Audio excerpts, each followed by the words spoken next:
Hey, Spaz. What? Do you know what I need at 1 a.m. in the morning Central Time? What?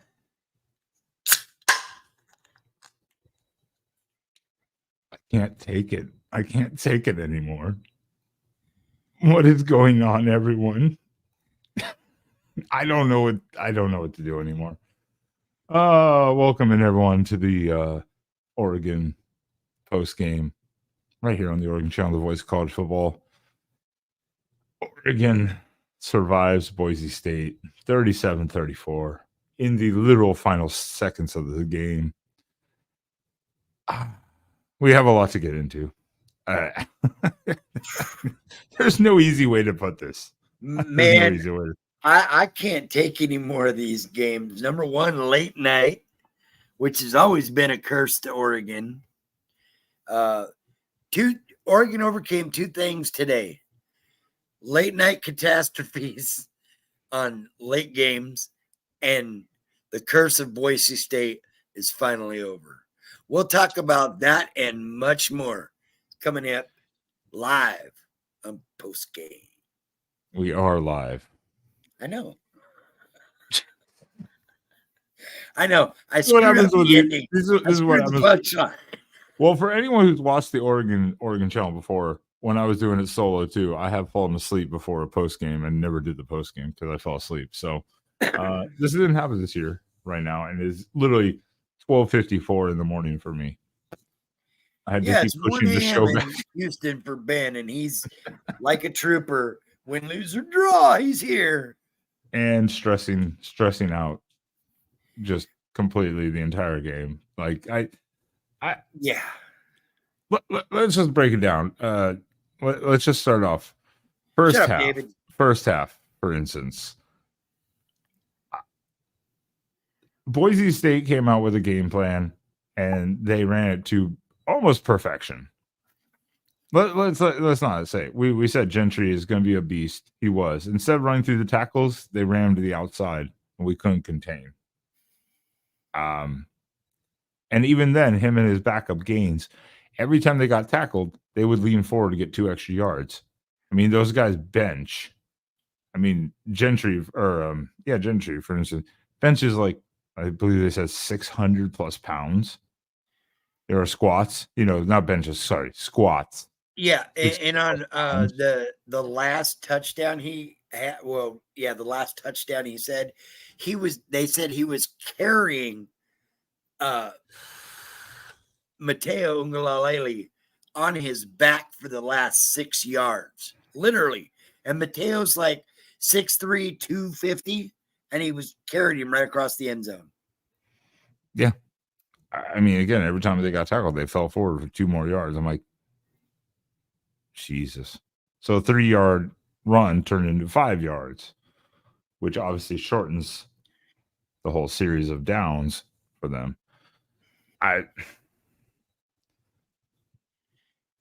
This O-line is awful. What's up, Captain? Absolutely awful. Yeah, I mean, you can't sugarcoat it. This O-line is terrible. 4 sacks tonight. But when they do hold up, you see what happens. When they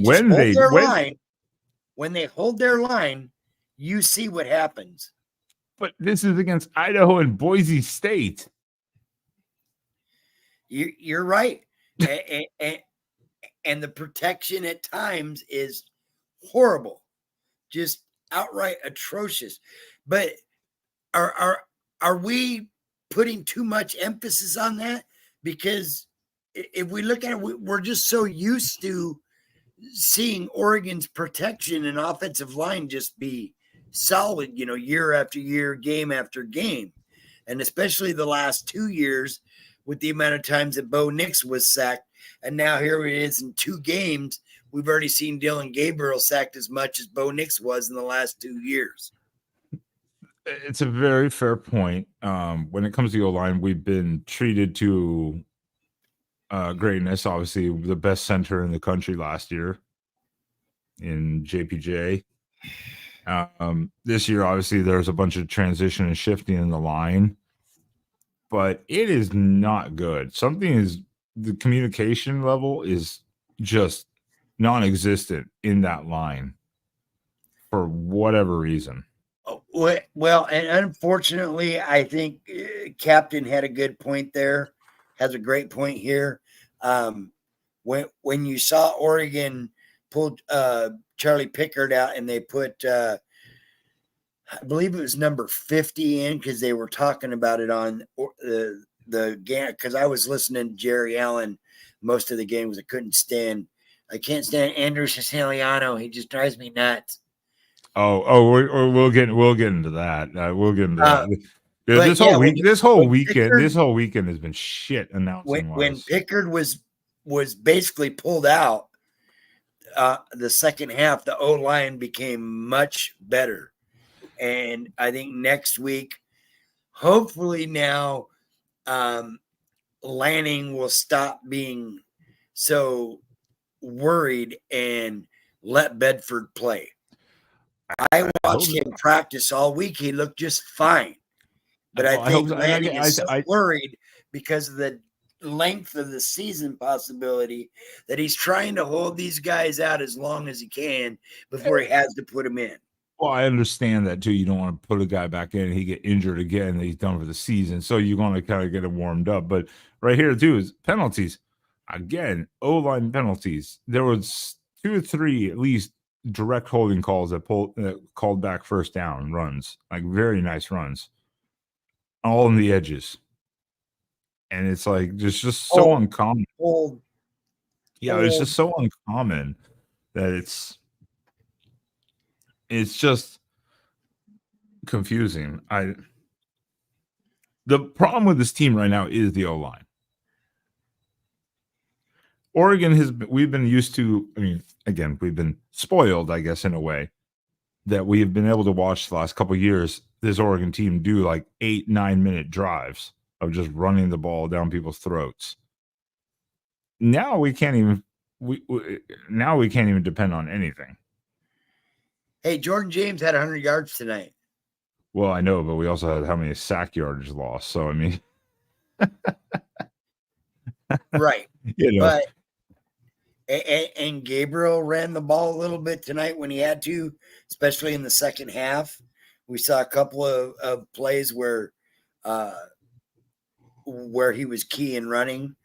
He did have the fumble, but you could see it's almost like they're still using that. Okay, well, we're going to give you the next level of playbook, but we're going to hold these plays for this playbook back here for a couple more games. Stop it. Just stop it. Yeah. Well, bring out the playbook. Stop playing generic football. Stop playing so passive and aggressive and play aggressive like you're used to. Well, and you're in a conference, but stop it. And to Captain's point here, the play calling, there were times where it was bad. I think some of that's Lanning's call because there was that backed up on the goal line and 3 straight runs, 3rd and 5. They just ran it again because he was so hesitant, I think, because of the O-line. But what the hell were these trick plays Oregon was running? They tried to do like a hook and ladder thing that went nowhere. I'm like, what? Why? What are you doing? You don't need to do that stuff. Like, I don't understand what the point of these. They're getting inside their own heads,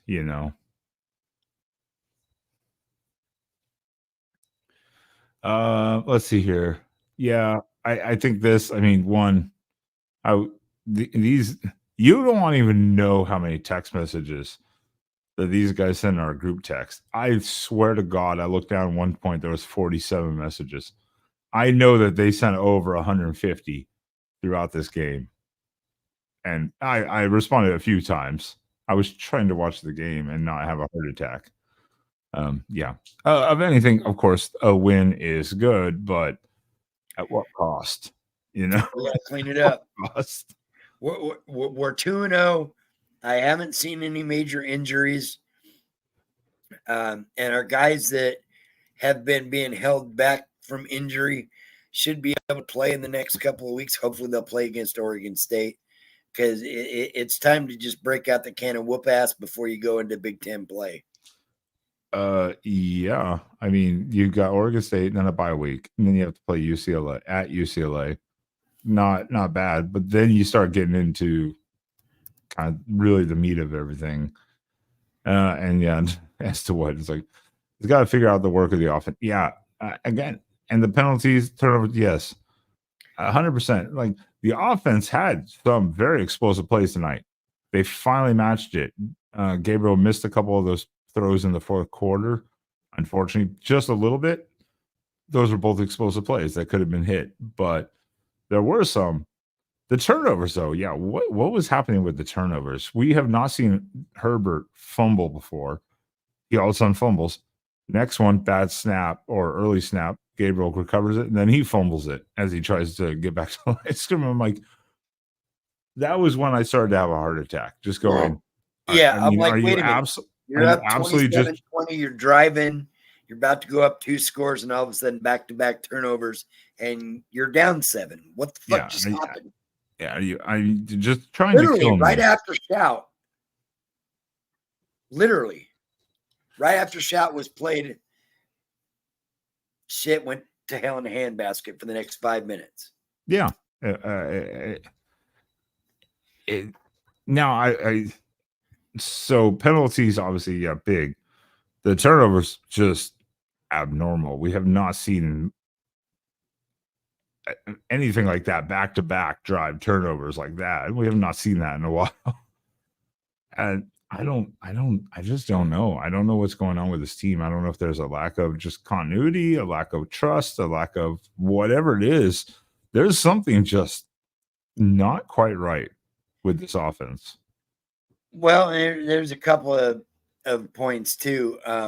Like what L just said, there seems to be a lot of your top teams are struggling this year. I do like this because I said this on the Sunday night show, I think like a month and a half ago. I said, could we be looking at a 2007 season again? Where it's just absolute chaos. Yeah. You never know. I mean, and again, we give full credit to Boise State, because Boise State is a team that's not afraid to play people. They are always, well, especially after midway through last season, they're a very good team. They have been for a long time. Oregon has never beaten Boise State. So that was a good reason, for pride for Boise State to play hard. And you're the number 7 ranked team. So, of course, you're going to be in the bullseye of everyone on your schedule when you're the higher ranked team. Okay, you relax. What did I tell you about not reading the chat? What did I tell you about not reading the chat? I can't help it when an asshole puts up a super chat. Well, I appreciate that super chat from this asshole. I mean, he just has to feel good. He probably super chatted Michigan earlier too. Oh, I'm sure he did. He gave them watching Big Ten pretenders stumble through cakewalk season has me feeling some hype way. Rip Rich Homie Quan. Well, Boise State is not exactly a cakewalk. Ask Notre Dame about Northern Illinois. Yeah. And ask Michigan about Fresno State last week. I mean, Fresno State and Boise State are not cakewalks. Yeah. I mean, should it have been that difficult? No, absolutely not. It should not have been that difficult. We were both off so far. I haven't even looked at our score things. Oh. We were both so far off. I'm gonna just almost call it a draw this week. We were so far off. Well, yeah, because we're both off a little bit on our points, but we were way off on Boise's points. Yes, way off. So Sean, I appreciate you supporting the Oregon channel.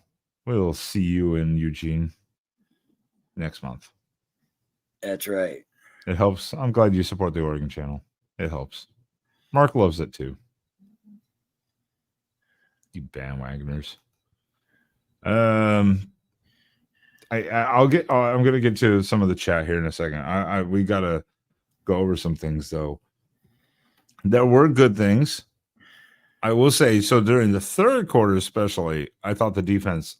That's when I thought we took over the game. Finally, in the third quarter, the defense, pass defense was great. The run defense started like really getting into gear.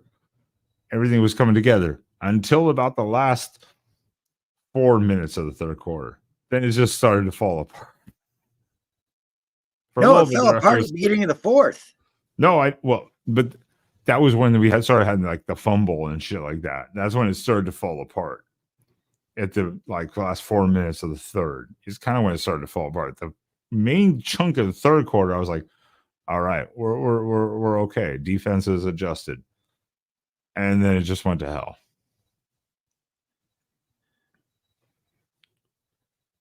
I will say though, special teams. Special teams is phenomenal. Can we give some shout outs here? I mean, Tez Johnson, 85-yard return, punt return touchdown, and then Whittington, the 100-yard kickoff return touchdown. There was the question of whether he dropped the ball before the end zone. Well, it didn't really. Close. It didn't really matter because even if he did, it stayed in the end zone, and Oregon picked it up anyways. So it was still going to be a touchdown. Oh, I didn't even. All I was. They did not specify that. Even if he dropped it before the line, it's flashback. Yeah. No. There was a flashback. I had a horror, but immediately I was like, no. But it stayed in the end zone. Oregon picked it up, so it was still going to be a touchdown, no matter what. Right. Regardless of that, it was still going to be a touchdown. They just left it as is. Yeah, they confirmed touchdown. That was kind of weird, a little weird call there. They didn't even specify, like, well, stands or, oh, well, it was recovered by Oregon in the end zone, so it's a touchdown regardless. So,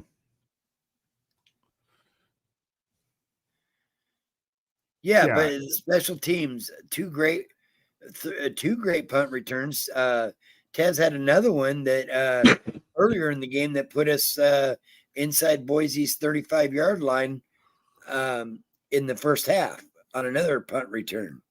So he had two nice punt returns. Special teams was all right tonight. Outside of, we wouldn't even be stressing this much if Sappington had hit that PAT. But he missed that PAT, hit it off the upright earlier in the game. That caused it to be a tie game.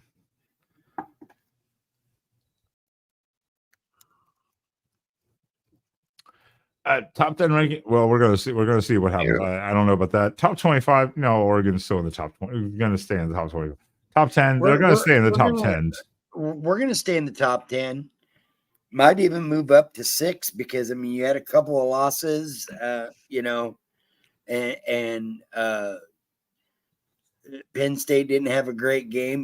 They beat a team way worse than Boise State by a touchdown in their house.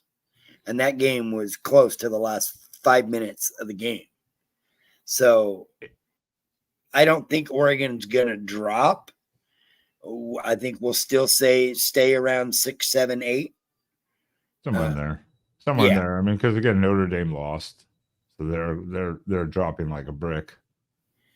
I think that was the first time we've had a kickoff and a punt return in the same game in probably I don't know, a dozen years. Michael James and Kenyon Barner, I think maybe I don't know if we ever had an actual punt and a kick return off in the same time. I know we had kick returns. Yeah, it'd probably be at least a dozen years, at least 12, 13 years.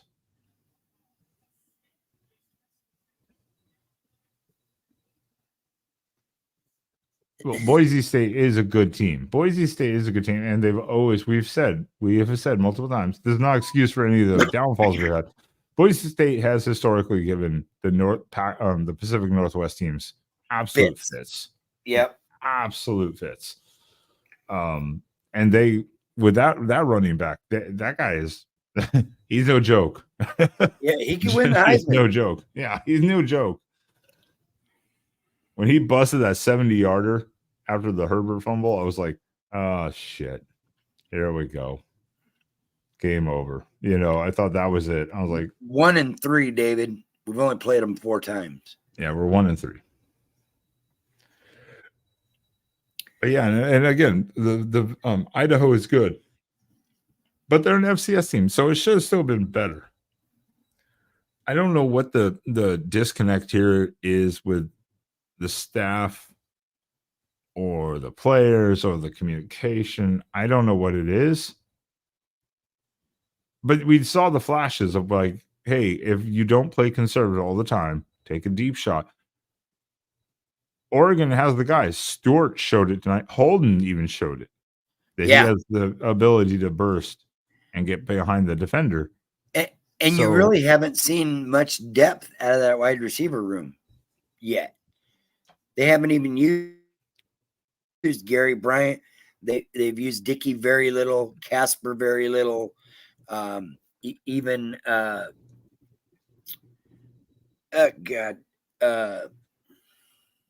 Sadiq, wasn't used much today. He had a few. Ferguson didn't even get his first catch till I think the fourth quarter. Yeah, I mean Ferguson was pretty much non-existent today. So I mean, we haven't even really dialed up the play chart for half these guys that I can see yet, which is scary. And who have we seen at running back? Winnington and James. That's it. Yeah. We've seen Jaden Lamar for 1 run. 1. And Sadiq, they tried to do a sweep with him, and it went absolutely nowhere. Yeah, I mean, so Oregon really hasn't even shown its depth at all. They've used basic generic play, the generic of the play calls, in my opinion, a generic of the players, in my opinion. You haven't even seen how deep Oregon is. They haven't used a lot of different schemes or anything. It's been pretty simple. It has been, and we were saying on the text, I was like, it felt like for after the first touchdown, finally, the long shot to Stewart, I was like, it seemed like Lanning said, stop being conservative to Stein. But then times he's also nervous because then Gabriel kept getting sacked. Yeah. So there's like a fine line because of the O-line and the pressure and just whatever it is, let it loose or be very base conservative play calling. Like it's just kind of, I haven't quite figured it out yet. I'd have to go back and watch it again. And I don't know if I want to go back and watch this game again. To be honest. Yeah. I don't know if I want to do it. I'm just guessing that, I'm hoping that maybe that is what it is. Maybe they're trying to keep a lot of their stuff in the sleeve until you get into the Big Ten games with Michigan State and then Ohio State. I think it's dangerous, but who knows? We're not the coaches. We're not the staff. We're just armchair viewers here. Yeah, exactly. But I'd like to think that, but I would expect the O-line to play much better. They're not like this. Hey, play bad so it looks good on tape for the other opponent, exactly. and let Gabriel get sacked. Which I get. At least he did run. He did try to run multiple times tonight. Now maybe that was for his life, in a way, but he did try to run. Yes, he did run tonight. Finally, he had a rushing touchdown. But yeah, I don't know. This team is gonna kill me. I swear, absolutely gonna kill me this season. And can I say how much Peacock sucks? Oh, There were so many technical issues. It was constantly loading. And I had 4 or 5 games on it once earlier, and I never had an issue. And Peacock was like spinning, spinning, spinning. The announcers were shit. They were calling Jordan James Jordan for a little bit there. I was like, okay. They kept, in all fairness, all the broadcasts I watched today, the announcers kind of suck today. All of them across the board. They, for some reason, they were all like, "Oh, incomplete pass," even though it was called complete. And they'd be like, "Oh, my mistake." It's like, yeah, you guys have a delay on this. How do you get that wrong? All the broadcasts suck today.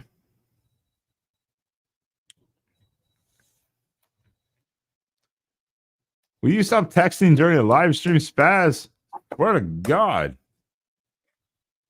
sorry, I was reading a quote that somebody put up that was kind of on our Duck page. It was kind of funny. You see what I deal with here, people? I have to watch the Ducks and have a heart attack. Then I have to deal with Spaz. Unbelievable. Oh, Andrew Siciliani is horrible. It was not great. I did not like it at all. They just kept messing up shit. But again, a lot of the broadcasts over all the networks today were the same way. It was just. I did. See, What did I tell you about stop reading the chat? What did I tell you? How many times can I block Spaz from seeing chat? Can I block him doing that? Ban from studio, kick from studio. I can't do that. Damn it. Yeah. I don't know, man. What's up, fool? This is a good point. This is a good point here. You know, last week, I mean, we went really hard on the Ducks, even myself, as I tried to be positive. And I wondered if we were looking at Boise State a little bit. And last week I thought maybe we slupwalked through it. Tonight, I don't know. Or is Boise really just that good? Because Boise is projected to be the group of 5 team for the playoff. And yeah, and piggybacking off that, yeah, I mean, there's been a couple of pundits that have put Oregon and Boise State in a rematch in the quarterfinals of the 12-team playoff. Which, I mean, again, that doesn't excuse the type of performance tonight necessarily in the mistakes, but again, Boise State's always given teams fits. Absolute just fits. No matter who it is. But I mean, they're a good team. So, but still, should Oregon have played as poorly? No, again, Oregon continued to shoot themselves in the foot. Back-to-back turnover and fumbles. You know, I mean, if it hadn't been the 2 kickoff returns or punt return and the kickoff return, we're talking a whole different game potentially.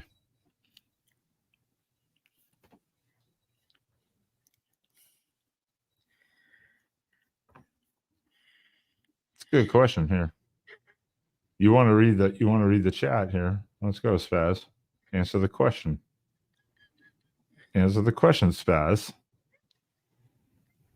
I did not have black eyes. It's my lighting kind of sucks out here because I'm using the big lamp because these places don't believe in putting lights in the living rooms. Stupid.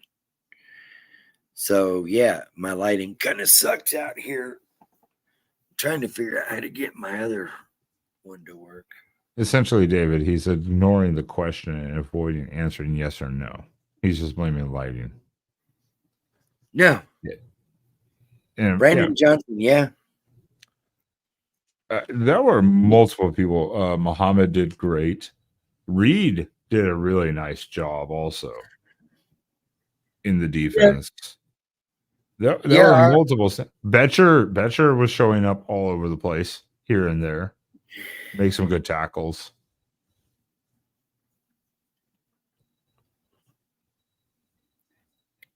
There were a bunch of great defense players in this game, and it took all of them. It took all of them to do it because the offense did not do the defense very much help today. Number one was scoring on quick plays. Guess what? Defense is going to go right back out there and face that vaunted smash mouth offense that Boise kept putting up. And then you turn the ball over on the short field twice in just a 2-minute period. Now you put your defense on pressures again. So, I mean, I don't know what the time of possession was, but I bet it was probably 40 plus to 20. I'll pull that up here now. I didn't have it. But yeah, exactly. The back-to-back fumbles, that really just changed the whole complexion of the game. Yeah. Yeah, so that one, and then you gave up the 60, 70-yard run to Gentry. That boom, one play, yeah. Killed the momentum, and then Gabriel fumbling. It wasn't entirely his fault, but the fact he did fumble it was like, are you kidding me? At like the 10-yard line or something like that? Like, are you kidding me right now? Let me see here. Here we go. Let's look at the stats. Time of possession. Does it say on here? Team stats. There we go. That's what I want to see. I think. Time of possession. Boise had it just like literally a minute and 14 seconds longer than we did. Really? Yeah, it was 30-37 to 29-23 in time of possession. Wow. So that means we had some sustained drives that penalties killed. Yeah. Total yards. Oregon at Boise outgained us 369 to 352. Yeah. It was not great. And here we go. And again, Xfinity kicks me off ESPN to ask me a questionnaire. Screw you, Xfinity. Ad pop-up thing. Go away. Anyways. I mean, a couple key stats that we could look at as well. I'll pull them up here. Was definitely Dylan Gabriel was, again, very efficient. 18 of 21 for 241 and 2 scores. Yeah, again, like and again, 90%. It could have been better if he hadn't just missed Stewart and Holden in the last at the end there. You know, he missed them wide open. He just overthrew them a little bit, and it was like that could have been another 30, 40 yards for him and a completion. So, I mean, it's weird. I mean, Jordan James, 102 yards on the ground. Evan Stewart, 5 catches for 112 and a touchdown of 67 yards. Holden, 4 catches for 78, 59-yard touchdown. Ferguson only had 3 catches, Sadiq 2, and Herbert fumbled his, and Tez only had 3 for 15. But Tez made up for that in the return game. Yeah, that was like Tez didn't even get targeted at all tonight. Ferguson either, and yeah, the one catch Herbert had, that fumble. I was like, really? This is what's going to happen right now. We're going to start fumbling the ball now. Okay, cool. Now you go to Boise State stats. Madsen was under 50%. He was 17 of 40 for 148 yards and 1 touchdown. But Gentry had 192 yards, 7.7 yard average on 25 carries, and that was pretty much their game. because nobody else really. They shut the other guy, Gaines, that had over 100 yards last week. Shut him down. He only had 22 yards on 6 carries. So they did much better there. Our secondary obviously did much better. Their top receiver only had 50 yards catching. Boise State's strength is running the ball. That is their strength. Obviously, with the two guys they have in Gentry and Gaines. But even when Oregon took that away and the passing game, the offense still couldn't do anything to make up for it. So again, credit to Boise State, but yeah, there's just something. And again, I think it all goes back to the O-line. The O-line just is not communicating well. They're not gelling together. They don't have the right combination. Something is just off. I mean, to say the least. Because you cannot allow 4 sacks in the first half. Again, Oregon has now given up total of 7, 8 sacks in 2 games. And I think we haven't seen that many sacks since 2 years ago, the first year of Bo Nix, and that was in the entire year. And this is just 2 games in, Yeah, you go to the conversions. Boise 9 of 19. Oregon was 4 of 12 on third down conversions. Not great. That's not great. Not good. Not great No. at it. And 9 penalties for 74 yards. And I believe all of them but 1, maybe 2, were on the offensive line. How about half of those were on the O-line? Half of those were on the O-line. There was the Trayshawn hold and out of bounds push on the defender that got a unsportsmanlike. Obviously, I think there was a couple special team holds. But yeah, most of them, other than that, were literally on like a false start or on holding on the O-line. Yeah, Harper did not have the greatest game. Michael Harper did not have the greatest game tonight.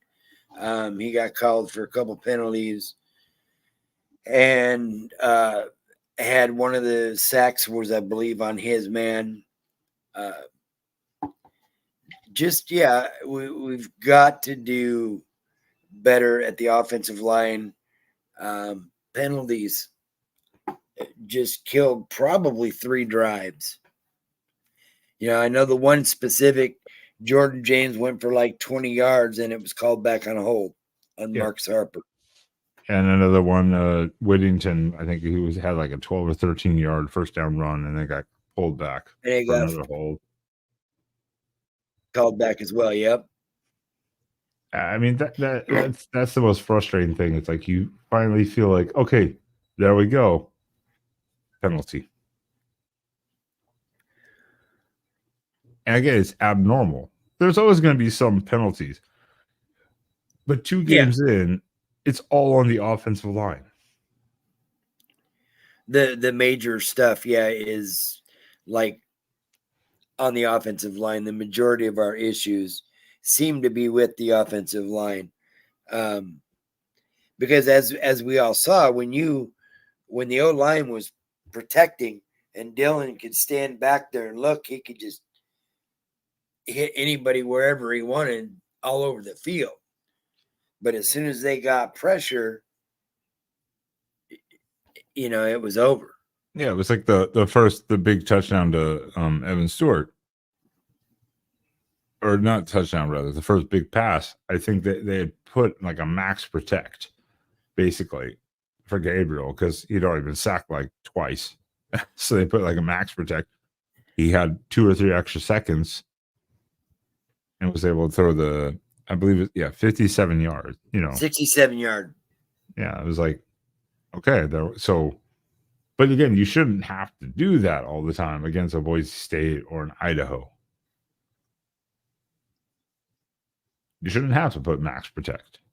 You want to have your back out there as a check down, as an option. So they've got to figure out something tonight. And yeah, quarterbacks, between like Reed and Muhammad, they really saved tonight. They were fantastic, especially in the second half. They came up big doing some pass breakups that stopped Boise State from going down, like on converting third downs. They did some great work tonight. Yeah, our defense definitely saved our butts tonight. I do appreciate Gabriel running more tonight. I don't know if that was part of the game plan or not. Outside the fumble, which I won't put entirely on him because it was an early snap. He wasn't prepared and he kind of panicked and tried to get back to the line of scrimmage. I won't put it totally. It was just a terrible place to fumble at like the 10-yard line. He did run a few times for a touchdown. He escaped a sack running and stuff like that. But he did have one. They did have one specific QB run I saw where he got like 13 yards, I think. Yeah, and there was the read option where he got the touchdown. Yeah. So I mean, that was like 2 yards. Yeah. Yeah, they did use it a little bit. More read options in there for him. Yeah, again, that may be something they're saving because they don't want to get him injured. Because again, he came off tonight again for the second time with like a hand nick or something like that of some sort. Now, I think they said it was his right hand, not his left hand. So not his throwing. Yeah, it was this his time. right hand, and it's somebody possibly a cut or something on it that they were taping up. But again, like he's already 2 games in, both hands now are getting banged up. I'm like, come on. Not good. Yeah, we all want to see Dante Moore get some play. We want to see our backups get playing time, and unfortunately, we haven't even gotten the opportunity. No. 2 games in, we have not gotten the opportunity to see any of the backups almost. Like purely legitimate backups, not just like second string rotation. But like we have not seen any of the backups play. No. And that's kind of concerning. Yeah, because that's where a lot of the guys get the reps is in this. I mean, again, not necessarily Boise State, but like Idaho. Your backups are supposed to be in by like the third quarter, getting reps, and it is kind of like they haven't had that much of an opportunity. There was talk in the Idaho game that a lot of the guys were really just backups in the second half, or they were rotating a lot of those guys. But I'm like, it still should never have been that close. No. So there's still no excuse for that. I mean, I texted you guys in our group chat. I said 5 minutes of the game, I was like, Lanning already looks stressed. Yeah. He was already on the sideline like, oh, God. Like, really? Yeah, he did not look very happy at halftime when he had the walk-off halftime interview. He was not very happy. Oh, yeah, no. He can't be. This is not the way he coaches or wants his team to perform. This is not how it's supposed to be. Who is this guy? I have no idea. No, this is not how the team is supposed to be. Again, it comes down to, just like most people agree, it's the O-line. The O-line is really holding the whole team back because that stops the offensive drives, helps create the sacks, and that puts the defense on the field more and more and more. You think you know who that is, Tony? He's calling us liberals. What? I don't know. You're looking at no idea. We're not going into it. I can ignore comments. So, I don't know. Chungus the Fungus? Do you know there, Ben? No idea. Okay. I saw it too. I see it. I read the chat. So if I'm I just knew glad something, that you know a lot if of I knew different. something, I would have commented on it. Oh, okay. That's why I say don't read the chat. God damn it! How many times do I have to Why? say it? It's part of the show. We gotta. I can't help it. I'm faster than you at it. Oh, the troll from last season. I don't remember last season. Yeah, I bits and pieces, but it's I funny. do. Tony remembers him from being here last year. We do enough shows and I do enough other shit that I can't remember. Yeah, I can't remember a couple of people from last year. We get enough trolls. yeah, I agree.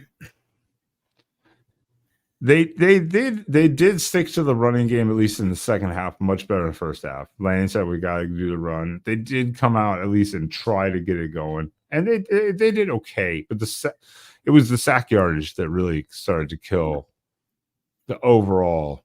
But even that improved all of it improved in the second half. It did. The only thing that killed us in that second half were those 2 turnovers back to back like that. That almost cost us the game. Oh yeah, no, that swung 14 points. Yeah. I mean, that's why I say if we hadn't had the special teams, that was 14 points for our end. Yeah. That would have been an absolute killer. We're going to find out real soon, though. Obviously, now talking about weird games to have to follow up with in the rivalry game, you know?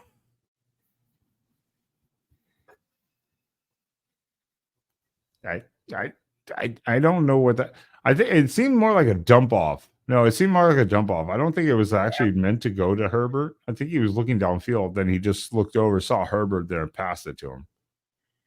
And he was like, "Oh, what's this?" Ugh. Yeah, because he kind of stepped up, looked, and then he went like as like a screen, kind of a dump off pass. I think that was more. It wasn't necessarily to go to Herbert, but the fumble again. But there was trick plays again. We said he called a couple trick plays and they did nothing. And I'm like, why are we doing this? Yeah, the pass to Herbert though, I think that was more of a check down, but then Herbert fumbled it. Why? I have no idea. I don't think we'll see him the rest of the game after that. Yeah. Well, again, talking about weird games, next week we have the Civil War, which brings about all weirdness in September. Well, but all rivalry games bring out all the weirdest things. So hopefully we don't see this again tonight, or I will be losing my mind next week. Hey, at least it's 12:30 game next week. Thank God. I was like, it is earlier, isn't it? Thank God. Yes. 12:30 Fox, I believe. It is on Fox. I remember that, but it is an earlier game. It's 1:41 here in the morning right now, which is not bad. But when you're dealing with the stress that late at night and then doing a live show afterwards, you're like, kill me. Just kill me. You get drunk and bend and stone spaz. Sorry. Which one? 2013 FEC, the one that won the national title, or the one that got blown out in the playoff? Which one? 2013, they won the national title, but 2014 they got blown out of the playoff. Right. Which one? Yeah, you have to specify. I hope it's the 2013 team that won the title. Right. Then again, that team was actually blowing out their opponents. 2013 is where they were barely coasting by, but they weren't undefeated. Then they got blown out by Oregon. Yeah. Okay. There we go. Yeah, the one that barely won every game. Yeah. But hey, that's all you need is a win.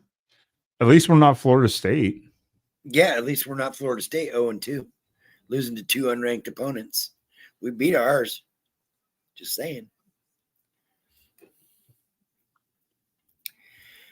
That team up north, 40 miles up the road, nice little 45-minute bus ride, maybe an hour on the bus. I don't know. But yeah, that's next week. And they are also 2-0. They've just defeated San Diego State 21-0.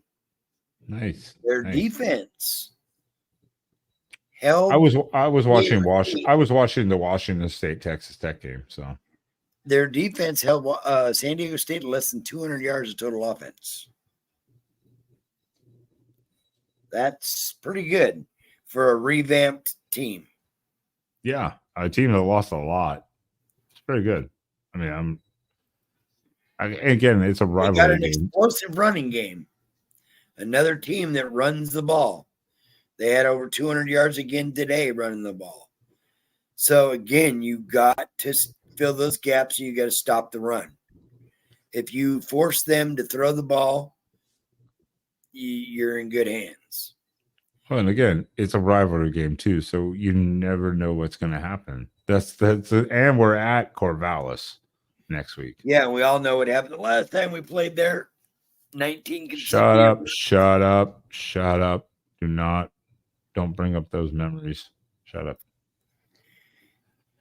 All I'm going to say is let's kind of wrap it with this. Is way closer than we want it to be. Way more stressful than we thought it should be.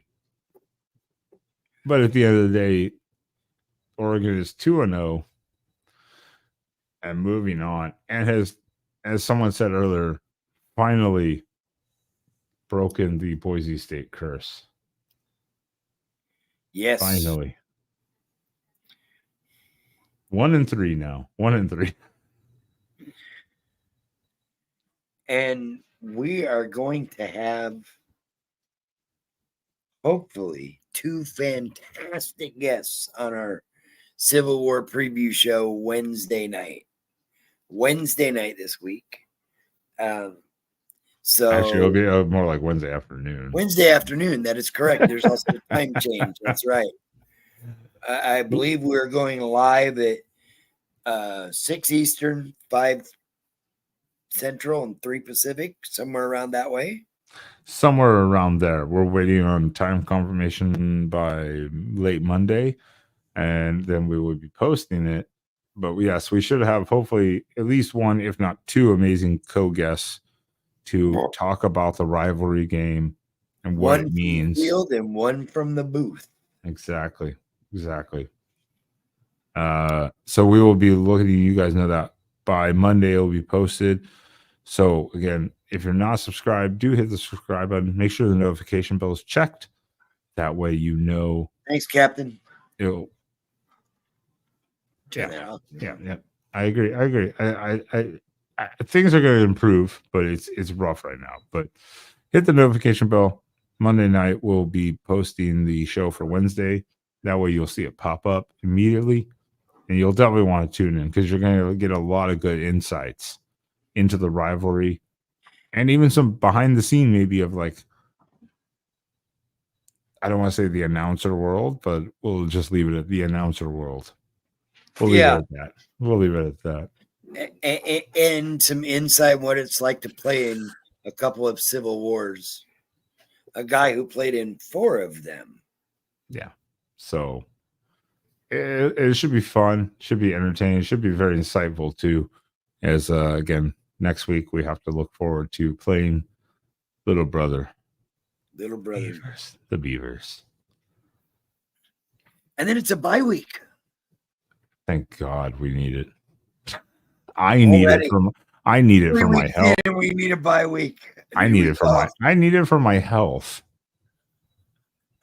I can't take and this. After the Civil War, we might really need it. Yeah, exactly. I was like, I can't take this. This is. I was dying tonight. I was like, I don't know if I'm going to make it through this. Yeah, I was wondering if I was going to make it through as well.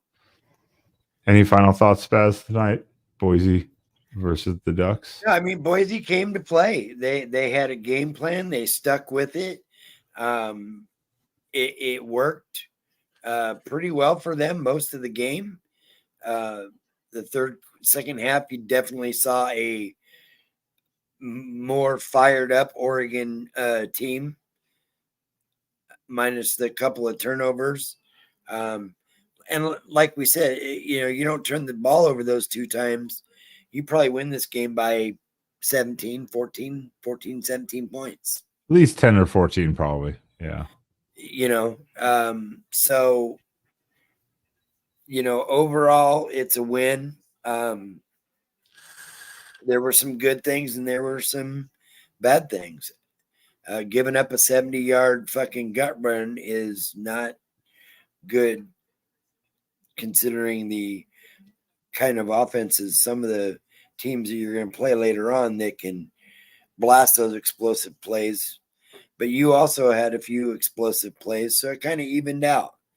And you got the win at home.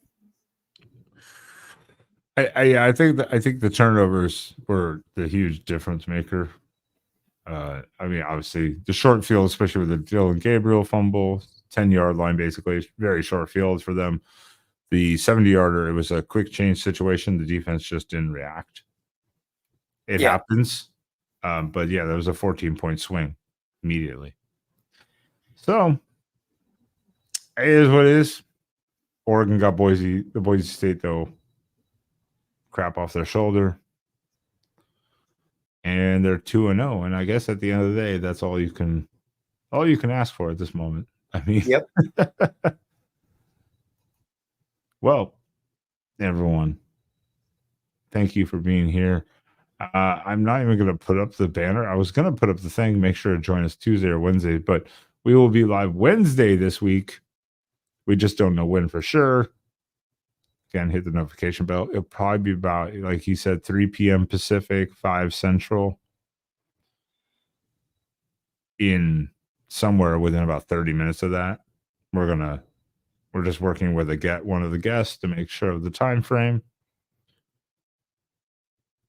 So, and to make sure Ben can get home from work in time. Damn right. I'm going to be rushing. I'm barely going to have time to be like chill out for like 30 minutes and be like, and get ready. I need another drink and I need to go to sleep. This night killed me. All right, everyone. We will see you on Wednesday night. And as always, Captain Dave, what LOL? All you guys, Tony, thanks for coming in tonight. O-Duck fan. Yeah. Even Sean Garner for the super chat. Even Sean Garner, Ohio State buddy, for the super chat. Thank you. That's right. So make sure you click again, subscribe, hit the like, hit the notification bell, and come back Wednesday as we preview the Oregon State-Oregon rivalry, the Civil War, with our special guests. Have a great night, everyone. About war. Oh, my God. All right. Have a good night, everyone. As it bears the poem.